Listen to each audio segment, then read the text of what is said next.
What's up? What's up? I'm Jim Barry, and this is Miami Life, a brand new show aimed at capturing the unique way of life here in South Florida. Every week, we'll tell you what is going on and what is on the minds of people here in the 305 and the 954. And one thing we will do on this show, guaranteed, is to get people talking. One way is in a segment we call 20, 40, 60. 3 generations tackling one topic. And the first one we wrestle with is something that could have life-changing consequences for so many of us: artificial intelligence. Our first session took us to Miami-Dade College's Wilson campus, where we sat down with a bright college student, a savvy business consultant, and a seasoned executive. We asked them all simply this: artificial intelligence. Is it a great thing? Is it a bad thing? Is it making us smarter? Is it making us lazier? To Miami-Dade student Nicholas Campos, embracing the digital brainpower of AI is a no-brainer. Hi, Eva. He has created Ava, a virtual multilingual hotel receptionist. Why do you think it's better to have her than a real person? With technology, we're seeing that artificial intelligence is there to solve these problems. They never get bored. They will never get bored, and she could do it 24/7 all the time, and she will always have a happy face. Never want to take a break. Sounds great for a business. And business consultant Adriana Delora says it can also be great for the employee who is forced to retool. But if you think about what AI relieves us from, the admin tasks that we don't want to do, and humans can transform their skills to more interesting areas. And it can be helpful to us in taking away some of the mundane aspects of our jobs and create a space for people to do more interesting things. Bill Diggs, now a high-ranking executive in Miami-Dade County government, worries that AI spells doom for the working class. And capitalism is actually undergirded by menial tasks and minimum wage.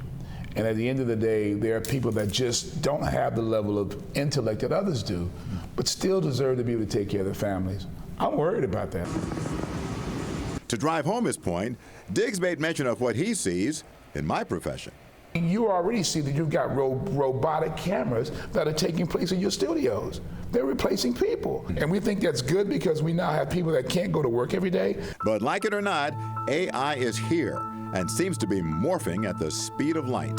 People today are talking about AGI, right? The kind of AI that would be... What's AGI? Yeah. What's that? It's artificial general intelligence. AI is being helpful to humans because it's, 1, automating things, and 2, expediting tasks, right? Yeah. But a human still has to be behind the AI to take it to the final stage. AI has sneaked into our lives in ways that make thinking less necessary. Who needs to know directions? And for college students, who needs to write a term paper? You can be honest with me, Nicholas, okay? Okay, I won't tell anybody else. Have you had AI do a term paper for you? Of course I've had, yeah. It's much easier, it's faster. But it's not you. And yes, in part, it made the assignment for me, but in the other instance, I learned the things that the school wanted me to learn. I learned the assignment, and I learned even further into how I could apply it into the personal things that I wanted to. And that's the difference between the AI that we have today and the AI that we fear. The AI that we have today, we have to edit. When I started talking about AGI, that's the kind of AI that will edit you. Skynet begins to learn at a geometric rate. It becomes self-aware at 2:14 a.m. Eastern Time, August 29th. Hollywood has given us the doom and gloom scenario, with artificial intelligence being programmed with sinister thoughts to take over the world. The rise in deep fake videos raises fears of AI technology stoking human emotions based on things that are not real. That doesn't scare you. It does, of course, but doesn't great things scare you? Doesn't great outcomes scare some people? No. Of course, it is needed. It is needed. This is the voice of youth speak. He's not afraid of anything. We need to embrace risk in order for our lives to become better. That's what my grandpa always said. I would agree with that partially and add that we need to manage the risk that we're talking about. To our biggest skeptic, that means carefully policing AI. Cars smart enough to drive themselves and react to emergencies, for example, may not know how to account for the human factor. And the car careened off the road and closed all the doors and put the windows up to shut out the electrical fire. Well, they forgot it had people inside of it. This AI frontier looks both menacing and marvelous. A decade ago, who could have imagined this stand-up you now see me doing is really not me at all, but an AI-generated duplicate. Which could mean at the end of the day, human intelligence and artificial intelligence must somehow find that sweet spot to coexist. Ava, did you hear what we said? Okay? We have to learn how to coexist, all right? She's paying attention. Because we got here first, okay? Don't bat your eyes at me. Many, many thanks to our guests and to Miami-Dade College for hosting our conversation at their AI Center. And to watch an extended version of this edition of 2040-60, head to cbsmiami.com. Well, no matter where you live here, traffic figures to be a big pain in the you-know-what. Too many cars, not enough roads or lanes to keep things flowing. However, as it turns out, artificial intelligence may help unclog some of those roads. Here's Austin Carter now with more on this possible high-tech solution. It's one of the biggest problems we have, pretty much going anywhere in South Florida, gridlock. It happens during rush hour and at times you wouldn't expect. And mounting congestion now has the state's attention. A historic investment titled Moving Florida Forward is putting $4 billion into Florida's main and major roadways. The initiative is putting the pedal to the metal on 2 local congestion relief projects. One of them is right here at the Golden Glades interchange. It always seems like southbound 95 rolls very slow through this area. Now, some of the changes include a direct flyover ramp from the eastbound Palmetto to northbound I-95. Also widening the southbound lanes of the connector from the southbound Turnpike to southbound I-95 and widening southbound I-95 itself from the Biscayne Canal to northwest 135th Street. The state says this will make a faster and safer ride through the interchange. Work is expected to begin this spring. In my 30 years of driving, it's very bad. It's hard to believe this is what the Golden Glades used to look like after opening in the 1950s. That was it then, this is it now. More drivers means more congestion. The most recent INRIX traffic scorecard finding Miami is the 5th most congested city in the country. Keep in mind, congestion can delay crews from being able to get to crash scenes quicker. And coming up with the solution, maybe with the help of intelligence on wheels. Yes, AI. We can identify prior to and oftentimes 49% more incidences on a roadway are identified in our system than a traditional way, including a 911 call. David DeHarnay is the president of Recourse Systems. The Florida Department of Transportation contracts with them to collect road data. Think of their system as a digital layer on the roads. They're monitoring everything, including volume and speed, through sensors embedded in the road. In areas where embedded sensors in the road are not possible, Recourse uses video technology to collect the same data. I can't tell you how many crashes I see every single morning, and sometimes we catch these crashes or we see them on our cameras before some of those first responders are able to get there. So how does AI help to get emergency services to crash scenes quicker? So typically a traffic management center's responsibility is to take a 911 call and route that to a first responder. Requires a couple of things: a 911 call, and then somebody to receive it and make a decision on where to actually action that and what department needs to go pick that up. What we do is we streamline that process completely. Okay, a lot of interesting ideas in that piece. Austin, thanks for hanging around and joining us today. For sure.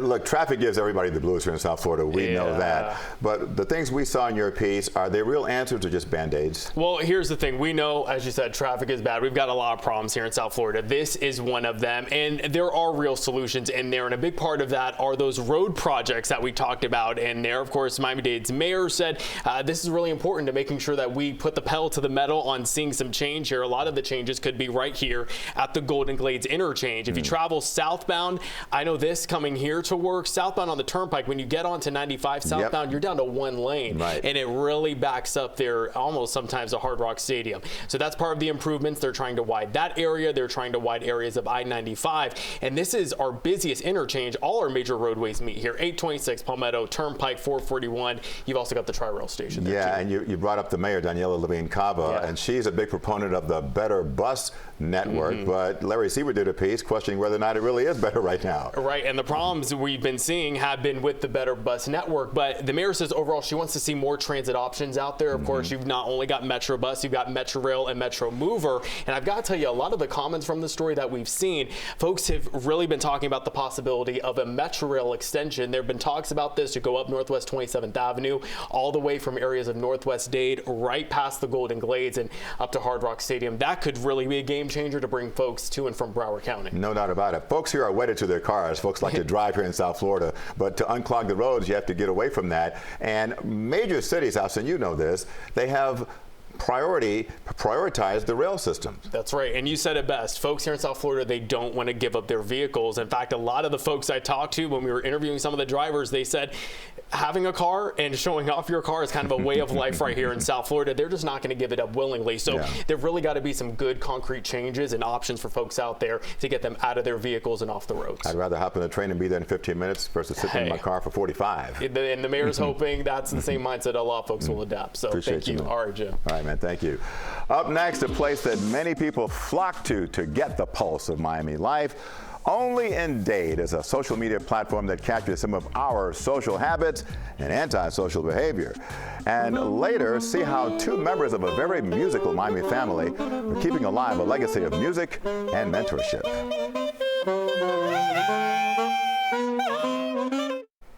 Welcome back. Well, maybe it's the sun, the mix of cultures and attitudes, whatever. Some really peculiar stuff happens down here, and when it does, you can count on it showing up on Only in Dade. We dropped in on the social media powerhouse to see just how it all works. There's a difference between a sugar daddy and a sugar puppy. From its humble beginnings as a Facebook meme, Only in Dade has grown into a multimedia operation known for capturing all things wild and wacky in the 305. Bad drivers? Yep. Bad boaters? You know it. Shoeless concert goers? Questionable life choices. There is no shortage of Only in Dade material, and it's hard not to notice. What is it about Miami that attracts so much wild and crazy stuff? For some reason, Miami is so special. Miami is it's a special, unique place, and I think it's the sun, isn't it? Keeps people the sun, something in the water, something in the water here. There's something in the water here, but it's definitely entertaining, and it's nonstop. It's nonstop. We see things that we're like, wow, that we can't publish. The water cooler of Miami-Dade. It's where you come to get information, entertainment, have a good laugh, and kind of get the inside jokes of the community. At its headquarters just west of Coral Gables, I met the team behind the brand. Hello. What's up? Lenny Carter is the soft-spoken founder. Co-CEO Shanut Arnold, the outgoing director of operations.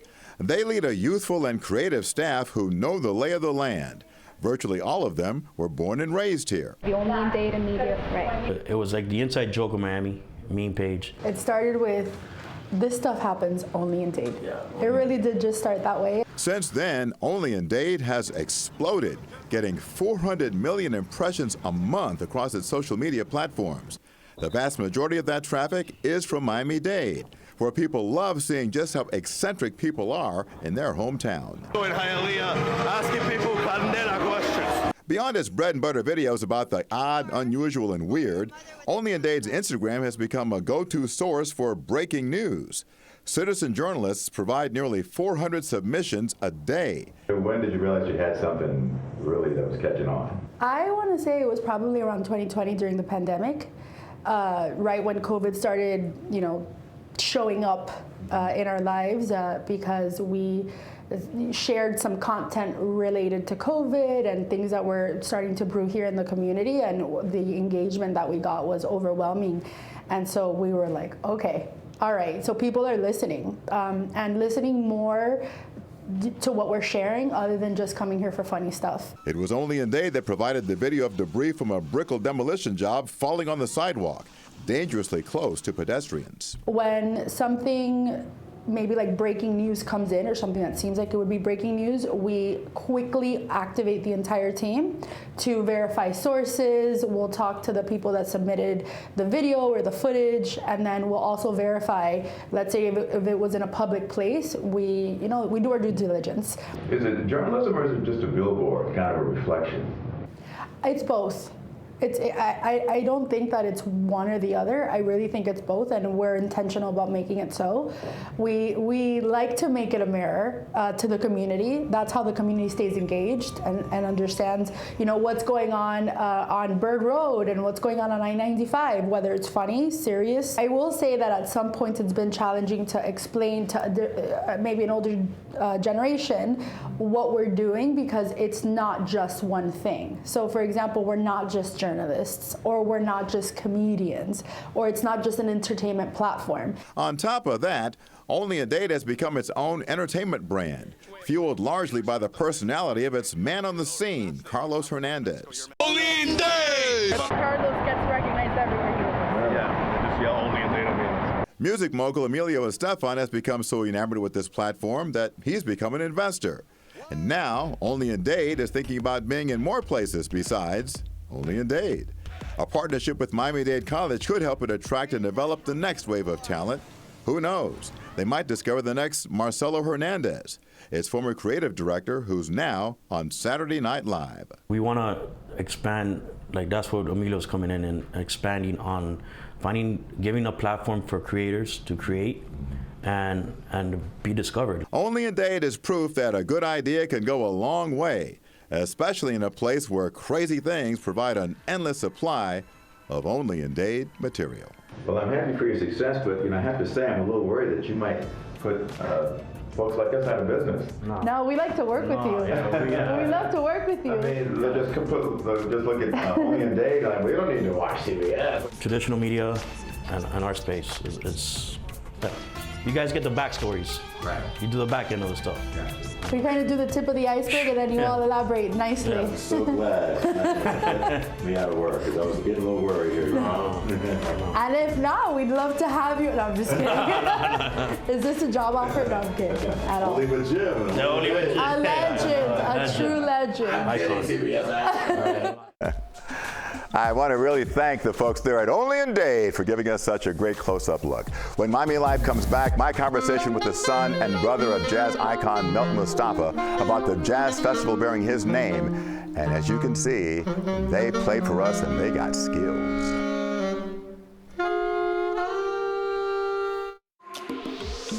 Welcome back to Miami Life. Another thing we'll do on this show is introduce you to a person of interest. But this week, it's actually two people. They are both ultra-talented musicians, keeping alive a tradition of Miami jazz that dates back generations. And trust me when I tell you, when it comes to playing the sax, they both got the goods.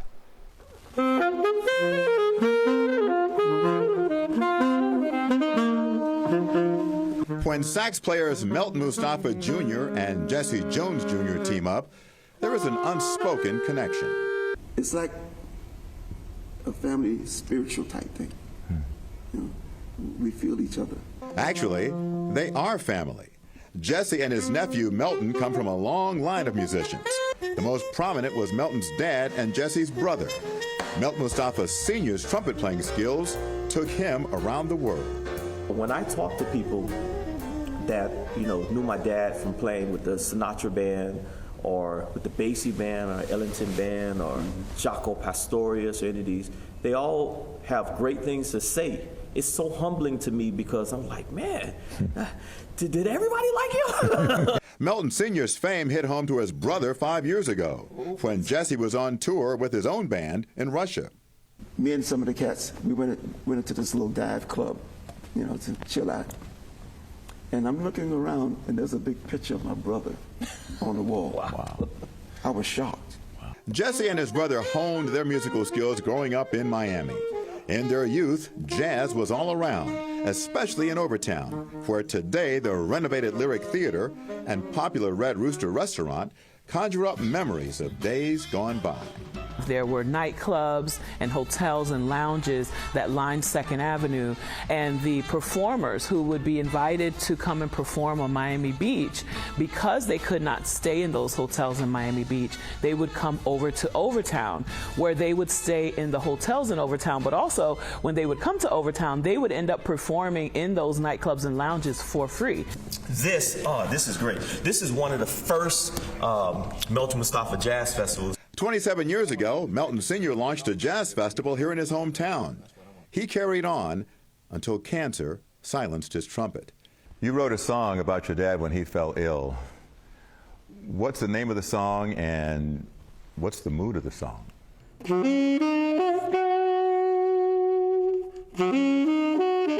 Out came the Mustafa Blues. After Melton Sr. died in 2017, his son vowed to carry on the festival bearing his dad's name. Last month, Melton and his uncle took turns on stage at the Lyric, a prelude to the much bigger 3-day jazz festival in late February. There will be performances galore and a chance for Jesse to show off another talent. Can you demonstrate a little bit of your scat ability, sir, please? But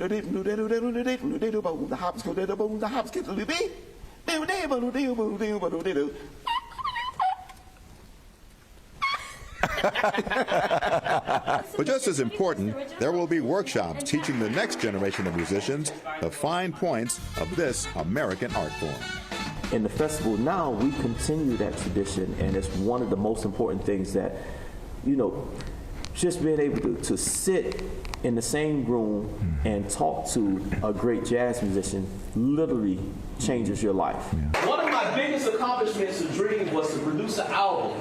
In his day jobs over the years, Melton Jr. has shared his love of music with hometown kids as a music instructor. It's just like his dad once did.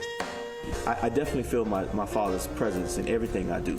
Now, let me ask you a real sensitive question, okay? Who's better? Listen, if I could play half as good as my uncle, I would be happy. Jazz is not perfect music. It's a little dirty. Yeah, right. And you see his horn? It's very dirty. Got a lot of dirt on it.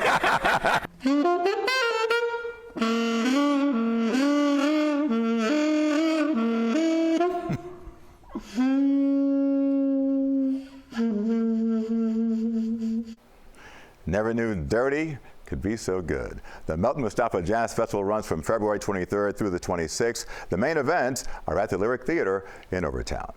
We'll be right back. That does it for the opening act of Miami Life. Hit us up with your reactions and suggestions. And on this show, we like to keep it loose, just like I did with those talented horn players that you just met. I'm Jim Barry. Later. Wednesday's worse, Thursday's also sad. You can play your horns if you want to. Now the eagle flies on Friday. Saturday I go out to play.